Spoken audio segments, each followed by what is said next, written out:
আপনি কি জানেন একটি ছোট ট্যাবলেট বা ক্যাপসুল আপনার হাতে পৌঁছানোর আগে কতগুলো কঠিন ধাপ পেরিয়ে আসে?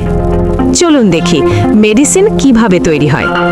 প্রথমে ফার্মাসিউটিক্যাল ফ্যাক্টরিতে নির্বাচিত কাঁচামাল আনা হয় এবং ল্যাবরেটরিতে সেগুলোর গুণগত মান পরীক্ষা করা হয়।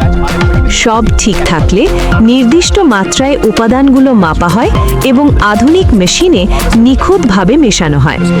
এই মিশ্রণ থেকে তৈরি হয় ছোট ছোট দানা, যাকে বলা হয় গ্র্যানিউল।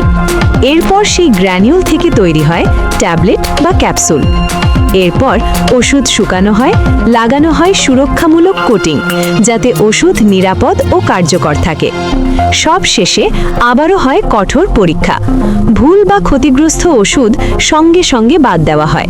প্যাকেটজাত করে পাঠানো হয় গুদামে, সেখান থেকে ফার্মেসিতে, আর শেষে এই মেডিসিনই পৌঁছে যায় আপনার হাতে।